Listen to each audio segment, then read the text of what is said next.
Hello friends, welcome to my YouTube channel. और आज का हमारा टॉपिक रहेगा संगम युग। तो संगम युग में क्या क्या आता है, क्या क्या इम्पोर्टेंट फैक्ट हैं, वो सभी हम यहाँ पर जानेंगे। तो चलिए बिना देर के शुरू करते हैं आज का वीडियो। और सर्वप्रथम देखते हैं कि संगम का शाब्दिक अर्थ क्या होता है। तो एक क्वेश्चन आता है कि संगम का शाब्दिक अर्थ क्या होता है। तो साहित्यकारों की सभा या मंडली कहलाता है संगम। ठीक है। नेक्स्ट बात करेंगे कि भारत में 3 संगम हुए थे। तो क्वेश्चन यहाँ से बनता है कि प्रथम संगम कब हुआ था, द्वितीय कब हुआ था या तृतीय कब हुआ था। तो स्थान पूछा जाता है तो याद रखना है, प्रथम संगम हुआ था मदुरई में, द्वितीय हुआ था कपाटपुरम में और तृतीय हुआ था फिर से मदुरई में। ठीक है। तो प्रथम मदुरई में हुआ, दूसरा कपाटपुरम में हुआ और तृतीय हुआ मदुरई में। प्रमुख राजवंशों की बात करेंगे कि संगम युग में कौन कौन से राजवंश थे। तो 3 राजवंशों का हमें उल्लेख मिलता है संगम साहित्य में। कौन कौन से थे? पांड्य, चोल और चेर। ठीक है। तो सर्वप्रथम हम चेर राजवंश को डिस्कस करेंगे, उसके बाद चोलों को देखेंगे, उसके बाद पांड्य को देखेंगे। तो यहाँ पर क्वेश्चन बनता है कि संगम साहित्य में हमें जिन राजवंशों का वर्णन मिलता है वो कौन से हैं। तो पांड्य हैं, चोल हैं और चेर हैं। तो यहाँ पर हम सर्वप्रथम बात करेंगे चेर राजवंश की। संगम साहित्य में वर्णित तीनों राजवंशों में सर्वाधिक राजाओं की जो सूची मिलती है तो वो चेर राजाओं की मिलती है। ठीक है। चेर राजाओं की सर्वाधिक सूची मिलती है।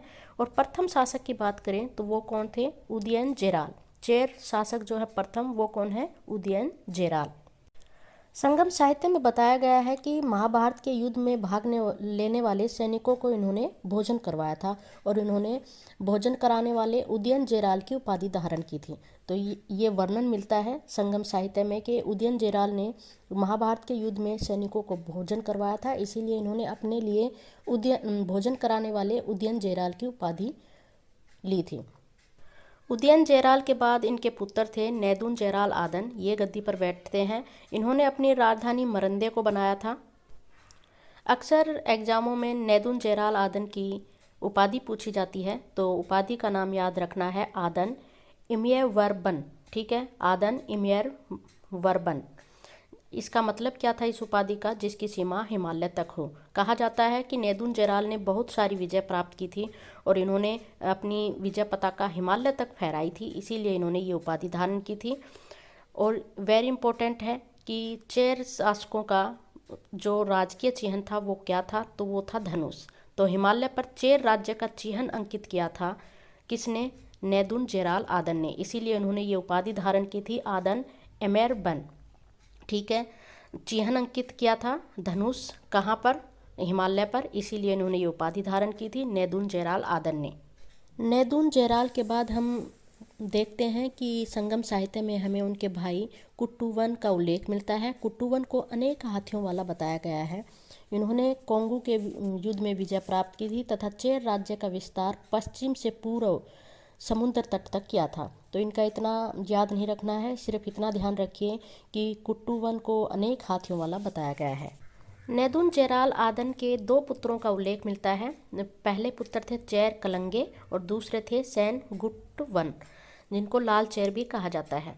तो चेर कलंगे को 7 मुकुटों की माला धारण करने वाला बताया गया है। या क्वेश्चन बनता है कि 7 मुकुटों की माला कौन धारण करता था? तो चेर शासक थे चेर कलंगे। ठीक है। और बात करें लाल चेर कौन कहलाते थे? वो कहलाते थे सैन गुट्टवन। इन्होंने शक्तिशाली जल बेड़े का निर्माण करवाया था सैन गुट्टवन ने। यहाँ से क्वेश्चन बहुत बनते हैं जो कि लाल चेर भी कहलाते हैं। क्वेश्चन सीधा सा बन जाता है, लाल चेर कौन कहलाता था और ये कौन थे? तो चेर शासक थे ये सैन गुट्टवन। इन्होंने शक्तिशाली जल बेड़े का निर्माण करवाया था। इसके अतिरिक्त एक इम्पोर्टेंट क्वेश्चन बनता है कि पत्नी पूजा या कणंगी प्रथा किसने स्टार्ट की थी? तो सैन गुट्टवन ने ये शुरू की थी। लाल चेर की संभावित तिथि की बात करें तो 180 ईस्वी मानी गई है। लाल चेर कौन कहलाते हैं? सैन गुट्टवन कहलाते हैं। इन्होंने चोलों के उत्तराधिकार के संघर्ष में भाग लिया था, यानी चोलों में जब उत्तराधिकार के लिए संघर्ष हुए थे तो लाल चेर ने उन संघर्षों में भाग लिया था। तो हमने यहाँ पर चेर वंश के 5 शासकों को देखा। उदयन जयराल, उनके बाद उनके पुत्र आते हैं नैदुन जयराल आदन। उसके बाद हमें वर्णन मिलता है नैदुन जयराल आदन के भाई का कुट्टूवन का, जिनको हाथियों का अनेक हाथियों वाला कहा गया है। इसके बाद नेदुन जयराल आदन के पुत्रों की बात करते हैं। फर्स्ट पुत्र चेर कलंगे और द्वितीय थे सेनु गुटवन, जिनको लाल चेर भी कहा जाता है। तो इन पांचों शासकों का वर्णन जो है हमें इनकी जानकारी मिलती है कि इन्होंने 201 वर्षों तक शासन किया था। और इसकी जानकारी का प्रमुख स्रोत कौन से हैं, यानी इन पांचों चेर शासकों का जो वर्णन है हमें कहाँ से मिलता है। तो ये क्वेश्चन आता है कि इसका वर्णन कहाँ से मिलता है। तो पदिरु पत्तू में इसका वर्णन मिलता है। इसका नाम याद रखना है, पदिरु पत्तू। इसमें हमें इन पांचों चेर शासकों की जानकारी मिलती है। चेर राजवंश के बाद हम बात करेंगे चोल वंश की। तो चेरों की तरह संगम साहित्य में चोल शासकों का भी उल्लेख मिलता है। चोल राज्य को कल्ली, बनावल, सेम्बिदास तथा सनई जैसे नामों से ये चोल राज्य प्रसिद्ध रहा। कौन से नामों से? कल्ली, बनावल, सेम्बिदास तथा सनई। चोल राज्य का विस्तार देखें तो ये पूर्वी तमिलनाडु में पेनार तथा वेलारू नदियों के मध्य स्थित था। तो पूछा जाता है ये क्वेश्चन कि चोल राज्य कहाँ पर स्थित था। तो पूर्वी तमिलनाडु में पेनार तथा वेलारू नदियों के मध्य ये स्थित था।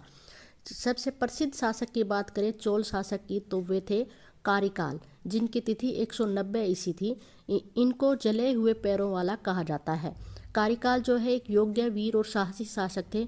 इनके शासनारंभ में यानी शासन के प्रारंभिक समय में इनको गद्दी से हटाकर गिरफ्तार कर लिया गया था। ऐसा उल्लेख हमें पटिन पाले में मिलता है।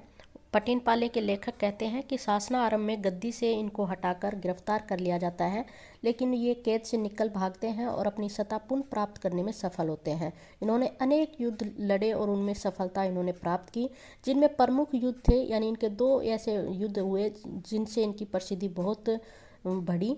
पहला था तंजौर के निकट वैणी नामक स्थान पर इन्होंने विजय प्राप्त की और अपनी ख्याति को बढ़ाया था। इस युद्ध में इन्होंने 11 राजाओं के समूह को हराया था, जिनमें चेर और पांडे भी सम्मिलित थे।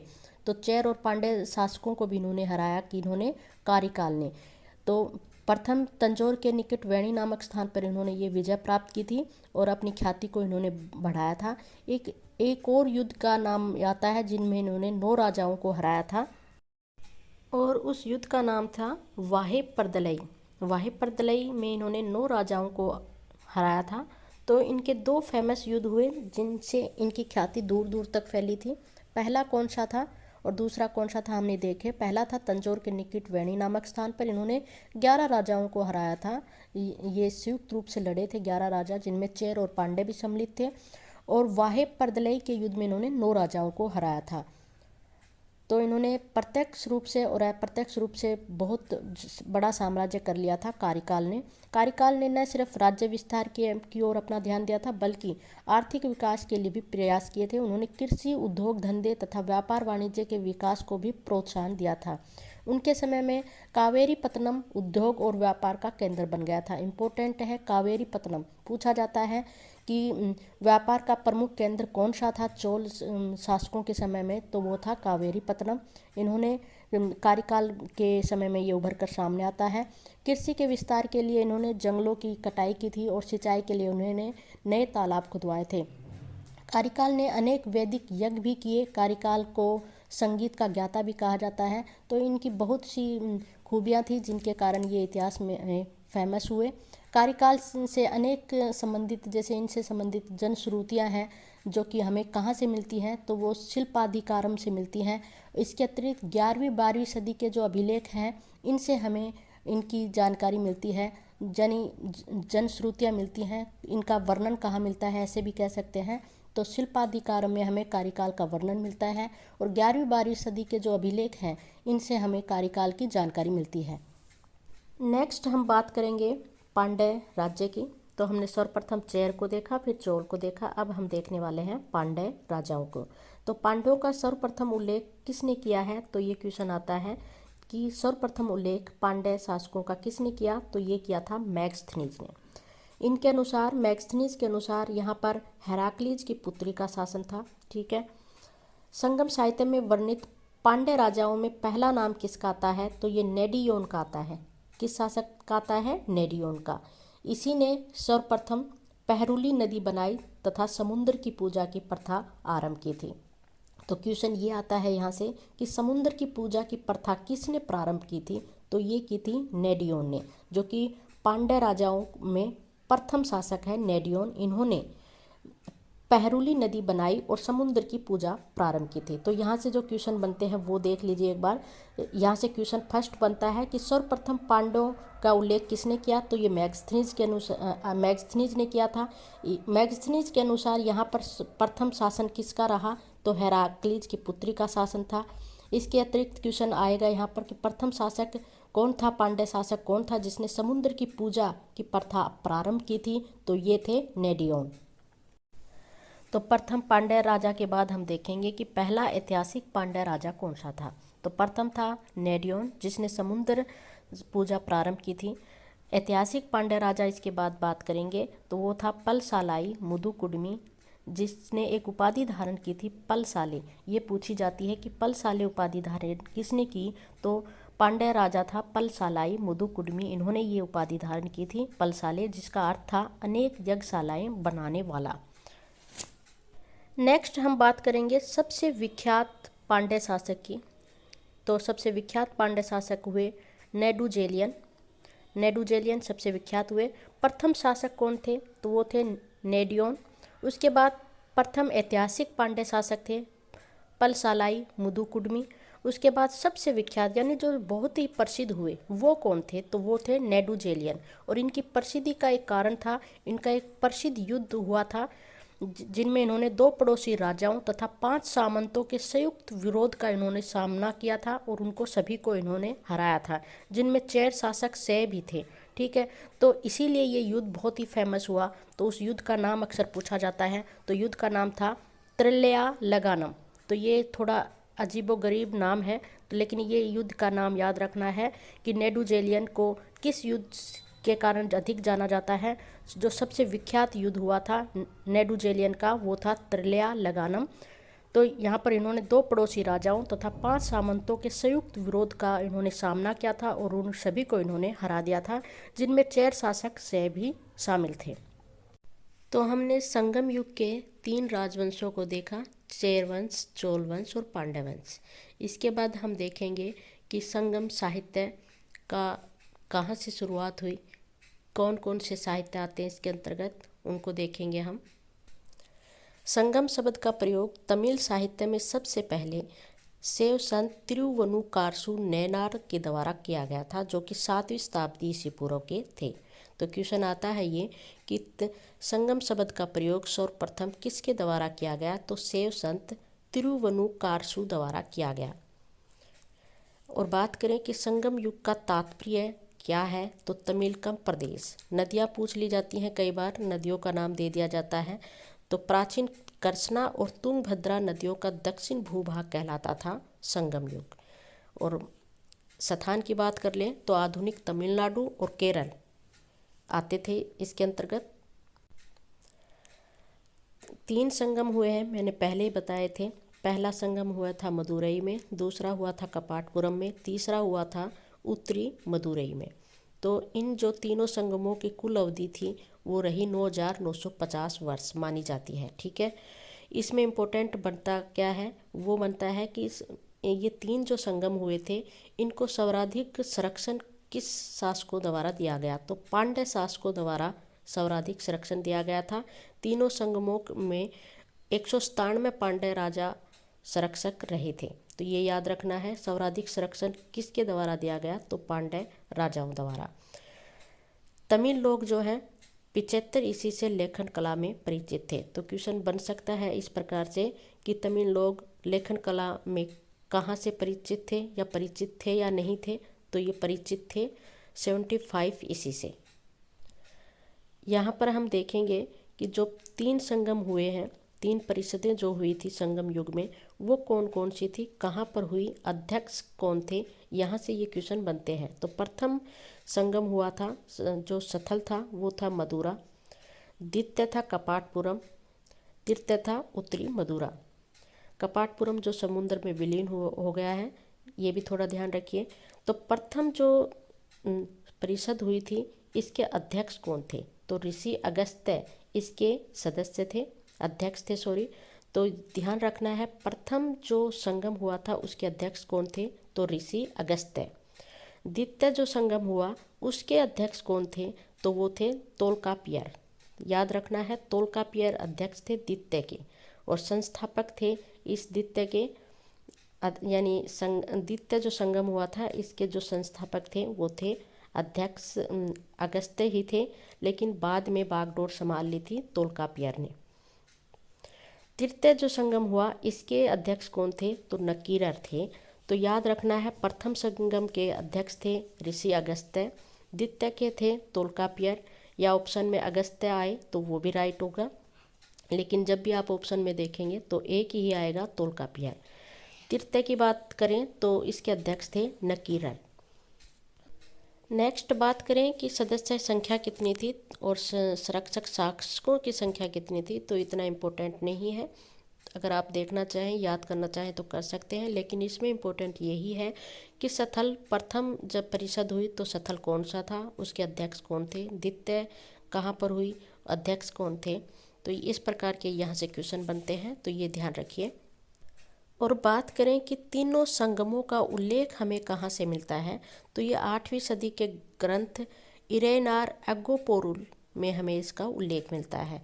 तो ग्रंथ का नाम याद रख लीजिए थोड़ा, इरेनार एगोपोरुल में हमें तीनों संगमों का उल्लेख मिलता है। तो प्रथम जो संगम हुआ था वो मदुरई में हुआ था। मदुरई जो है पांड्य राजाओं की राजधानी थी, तो सर्वाधिक जो संरक्षण करता रहे शासक वो पांड्य शासक ही रहे। 89 पांड्य राजाओं द्वारा इस प्रथम संगम को संरक्षण दिया गया। इसकी अध्यक्षता किसने की, इम्पोर्टेंट है ये, प्रथम संगम की अध्यक्षता ऋषि अगस्त्य द्वारा की गई।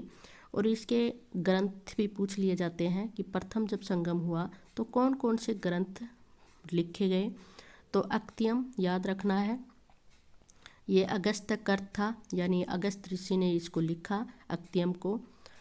परिपदल, मुदुनरे, मुदकुंग और कलरिया विरुई, तो ये ग्रंथ लिखे गए उस समय।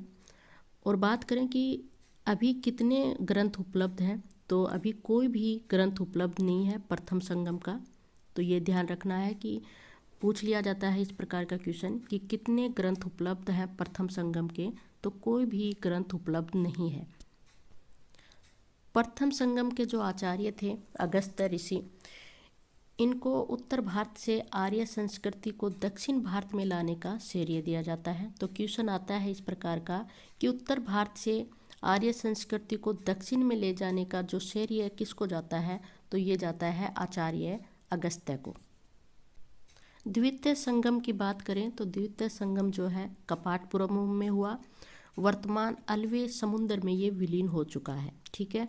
तो द्वितीय संगम हुआ कपाटपुरम में, और यहाँ पर कितने पांड्य राजाओं द्वारा संरक्षण प्रदान किया गया, 59 द्वारा।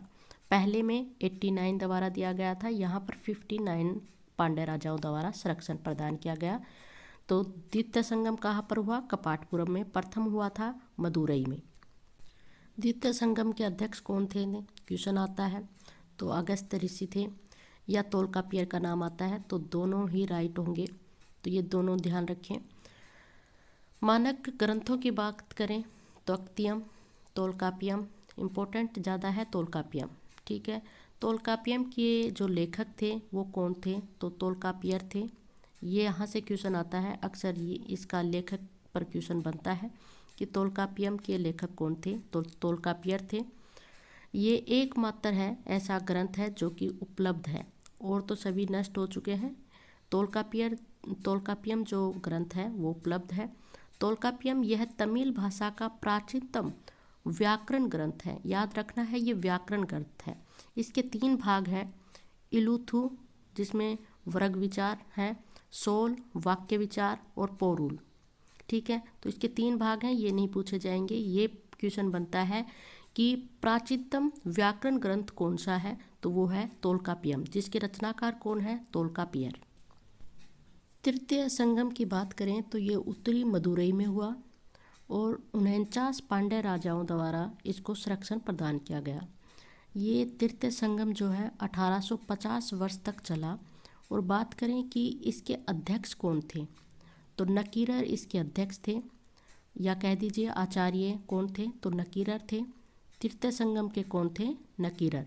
प्रथम के कौन थे, अगस्त्य थे। उसके बाद तोल्कापियर थे द्वितीय के। तृतीय के कौन है? नकीरर। ठीक है। और बात करें कि प्रमुख उपस्थित व्यक्ति कौन थे, कई बार शीतले, सितनार, कपिलर, परनर, इनका भी नाम आ जाता है, तो ध्यान रखना है शीतले, सितनार ये तृतीय संगम में उपस्थित थे और कपिलर भी तृतीय में थे। मानक ग्रंथों की बात करें, पदितु, पत्रु, परिपादल, वरी, वेरिसे, ये तृतीय संगम के प्रमुख ग्रंथ थे। और ये जो तृतीय संगम हुआ था इसमें जैन, बौद्ध, हिंदू तीनों संप्रदाय के लोगों ने भाग लिया था। अब हम देखेंगे कि संगम युग के जो 5 महाकाव्य आते हैं उनके लेखक कौन हैं। तो 5 महाकाव्यों में 3 के लेखक अक्सर पूछे जाते हैं, तो इनको ध्यान रखना है। क्वेश्चन बनता है सीधा सा कि शिल्पाधिकारम के लेखक कौन है, मणिमेखले के लेखक कौन है और जीवक चिंतामणि के लेखक कौन है। तो शिल्पाधिकारम, इसमें निपुर की कहानी मिलती है हमको। इसके लेखक हैं इलांगो आदिगल। शिल्पाधिकारम के कौन है? इलांगो आदिगल, याद रखना है, वेरी इंपॉर्टेंट। मणिमेखले के लेखक कौन है? तो शीतले, सितनार इसके लेखक हैं मणिमेखले के। और जीवक चिंतामणि के लेखक हैं तिरुत्कदेवर। ठीक है। तो इन तीनों के लेखक याद रखने हैं। शिल्पाधिकारम के हैं इलांगो आदिगल, मणिमेखले के हैं शीतले, सितनार, जीवक चिंतामणि के हैं तिरुत्कदेवर। इसके अतिरिक्त 5 महाकाव्य, तो 3 ये हमने देखे। चौथा महाकाव्य है वल्लैपल्ली और 5वां है कडल केसी। तमिल साहित्य के 5 महाकाव्यों के बाद हम देखेंगे काव्यों की बात करेंगे। तो 5 काव्य हैं, तो कौन कौन से हैं? यशोधरा काव्यम, जो कि संस्कृत ग्रंथ पर आधारित है, यशोधरा काव्यम। सबसे बड़ा और सबसे अच्छा कौन सा है? चूलामणि काव्य। उदन काव्यम, नागकुमारम और नीलकेशी, ये 5 काव्य हैं। नीलकेशी बौद्ध दर्शन पर आधारित है। तो 5 महाकाव्य देखें, फिर हमने देखे 5 काव्य। इसमें इम्पोर्टेंट है, सबसे बड़ा कौन सा है? चूलामणि। ठीक है। दक्षिण भारत में आर्य संस्कृति किसके द्वारा फैलाई गई थी? तो अगस्त्य ऋषि द्वारा फैलाई गई थी ये। संगम युग का समय कब से कब तक माना जाता है? तो 300 ईसी पूर्व से 300 ईसी तक माना जाता है। शिल्पाधिकारम की रचना किसके द्वारा की गई? तो इलांगो आदिगल द्वारा की गई। और ये शिल्पाधिकारम जो है एक प्रेम कथा है। तमिल काव्य का ये इलियड कहलाता है शिल्पाधिकारम। ठीक है। मणिमेखले जो है शीतले, सितनार द्वारा लिखी गई है और ये तमिल काव्य का ओडिसी कहा जाता है। तो याद रखना है कि तमिल काव्य का ओडिसी कौन कहलाता है या इलियड कौन कहलाता है। आगे बात करेंगे कि इसमें संगम युगीन ललित कला के विकास का उल्लेख है। किसमें? मणिमेखले में। आगे बात करेंगे चेर राज्य की। तो चेर राज्य की राजधानी वज्जी थी, या कई स्थान पर हमें लिखी मिलती है करियूर। तो याद रखना है, चोलों की राजधानी थी उरेयूर। चोलों का राजकीय चिन्ह क्या था? तो वो था बाघ। और बात करें चेरों का राजकीय चिन्ह क्या था? तो उनका था धनुष। पांडवों का राजकीय चिन्ह क्या था? तो उनका था मछली। तो तीनों के राजकीय चिन्ह याद रखने हैं। संगम युग में सती प्रथा का उल्लेख हमें कहाँ से मिलता है? तो मणिमेखले अभिलेख से हमें सती प्रथा का उल्लेख मिलता है। सर्वप्रथम पांडवों का उल्लेख किसके द्वारा किया गया? तो ये मैगस्थनीज के द्वारा किया गया था। चेर जो था, चेर देश गोल मिर्च व हल्दी के लिए प्रसिद्ध था। चेरों का राजकीय चिन्ह क्या था? धनुष था। उरेयर सूती वस्त्र के लिए प्रसिद्ध था और उरेयूर जो है चोलों की राजधानी थी, तो ये सूती वस्त्र के लिए प्रसिद्ध था। वेलाल कौन कहलाते थे? तो बड़े कर्षक तथा शासक वर्ग को वेलाल कहा जाता था। बात करें एनियार की, तो शिकारियों को एनियार कहा जाता था। पांड्य देश जो है मोतियों के लिए प्रसिद्ध था। तो मोतियों के लिए कौन प्रसिद्ध था? तो पांड्य देश प्रसिद्ध था। और पांडवों का राजकीय चिन्ह कौन सा था? तो वो था मछली। चेरों का राजकीय चिन्ह था धनुष और चोलों का था बाघ। वेगी नदी जो है पांड्य राज्य की जीवन रेखा कहलाती थी। तो कौन सी नदी थी जो पांड्य राज्य की जीवन रेखा कहलाती थी? वो थी वेंगी नदी। यवन व्यापारियों की बस्तियां कौन कौन सी थी? तो वो थी मुजरिस, पुहार तथा तोंडी। तो यहाँ से इस प्रकार के क्वेश्चन बन जाते हैं मिलान से संबंधित कि एनियर क्या थे। तो या तो मिलान से संबंधित पूछ लेते हैं या सीधे ही क्वेश्चन पूछ लिए जाते हैं कि एनियर कौन थे, वेलार कौन थे, मलवर कौन थे। तो एनियर कौन थे, तो शिकारी जाति थी ये, संगम समय में ये शिकारी जाति थी एनियर। वेलार कौन थे, तो कर्षक वर्ग था ये। मलवर कौन था, इनका पेशा डाका डालना होता था। पुरलेयन कौन थे, तो रस्सी की चारपाई बनाने वाले को पुरलेयन कहा जाता था। तो यहाँ से क्वेश्चन आते हैं, तो याद रखना है इनको। सम्मिलित करने से संबंधित एक सूची और दी गई है यहाँ पर, तो यहाँ से सीधे क्वेश्चन बनते हैं। क्वेश्चन देखेंगे किस प्रकार से बनते हैं। तो प्रसिद्ध सूती वस्त्र केंद्र कौन सा था, तो उरेयूर प्रसिद्ध सूती वस्त्र केंद्र था जो कि चोलों की राजधानी थी। प्रसिद्ध बंदरगाह कौन सा था, तो वो था पुहार, प्रसिद्ध बंदरगाह था संगम काल में पुहार। मोतियों का प्रमुख केंद्र कौन सा था, कॉलडैम्स, ये प्रमुख केंद्र था मोतियों का। और रोम के व्यापारियों की छावनी क्या कहलाती थी, तो ये कहलाती थी अरेकमेंडू। अरेकमेंडू को रोम के व्यापारियों की छावनी कहा जाता था। संगमकालीन समाज की बात करेंगे तो यहाँ से क्वेश्चन आता है कि संगम काल में शासक को क्या कहा जाता था, तो अरसर कहा जाता था शासक को। ब्राह्मण कहलाता था अडनर, वणिक वर्ग कहलाता था वेनिगर और कर्षक कहलाता था वेलाल। तो यहाँ से क्वेश्चन आता है, इनको ध्यान रखिएगा। संगमकालीन लोगों का प्रिय भोजन कौन सा था, तो चावल था। और संगम युग के प्रतिनिधियों की सभा क्या कहलाती थी, तो मनरम कहलाती थी वो। संगम युग के प्रतिनिधियों की सभा क्या कहलाती थी, मनरम। विष्णु पुराण का उल्लेख मणिमेखले अभिलेख में मिलता है। तो मणिमेखले अभिलेख में विष्णु पुराण का उल्लेख भी मिलता है। और सिंधु से कन्याकुमारी तक 24 बंदरगाहों का उल्लेख हमें पेरिप्लस ऑफ द एरिथन सी नामक एक ग्रंथ है, पेरिप्लस ऑफ द एरिथन सी, जिसके लेखक का नाम स्पष्ट नहीं हो पाया है। तो इसमें हमें सिंधु से कन्याकुमारी तक के 24 बंदरगाहों का उल्लेख मिलता है, किसमें, पेरिप्लस ऑफ द एरिथन सी में। सबसे शक्तिशाली चोल शासक कौन सा था, हमने देखा था, वो था कारिकाल। भारत और रोम के बीच के व्यापार का पता हमें कहाँ से मिलता है, तो पेरिप्लस ऑफ द एरिथन सी में हमें भारत और रोम के बीच के व्यापार का पता चलता है। नेक्स्ट हम बात करेंगे कि मानसून की खोज किसके द्वारा की गई, तो हिप्पोलस के द्वारा की गई थी। नेक्स्ट है कि रोमनों ने मुजरिस स्थल पर अगस्टस का मंदिर बनाया था। तो कहाँ पर अगस्टस का मंदिर बनाया रोमनों ने, तो मुजरिस स्थल पर बनाया। शासक वर्ग को अरसर कहा जाता था संगम काल में। पत्नी पूजा को किसने प्रारंभ किया था, तो चेर शासक थे सेन गुट्टुवन, इन्होंने पत्नी पूजा को स्टार्ट किया था। चोल शासक करिकाल ने कावेरी नदी पर लंबा बांध बनाया था। तो कावेरी नदी पर बांध किसने बनाया, वो बनाया था करिकाल ने, जो कि चोल शासक थे। भूमि कर को करे कहा जाता था, सीमा शुल्क को उल्गू कहा जाता था और जो अतिरिक्त कर लिए जाते थे उनको ईखे कहा जाता था। तमिल क्षेत्र में छोटे गांव को सिक्कर कहा जाता था। तटीय शहर को पट्टिनम कहा जाता था और प्रमुख सड़कों को साले कहा जाता था। नगर की मुख्य गली को तेरू कहा जाता था। तो यहाँ से क्वेश्चन आते हैं कि भूमि कर को क्या कहा जाता था, करे कहा जाता था। सीमा शुल्क को उल्गू, जो अतिरिक्त कर लिया जाता था उसे ईखे कहा जाता था। और छोटे गांवों को क्या कहा जाता था, तो सिक्कर कहा जाता था।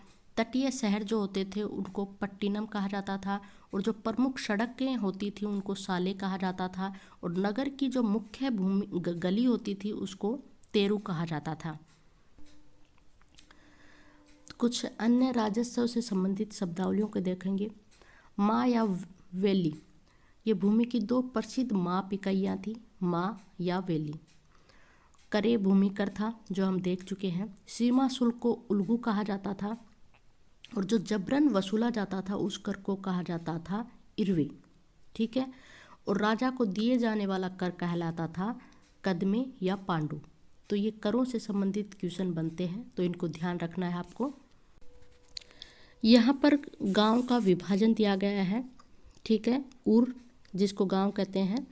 तो यहाँ पर गांव का विभाजन दिया गया है कि बड़े गांव को क्या कहा जाता था, तो पैरूर कहा जाता था बड़े गांव को।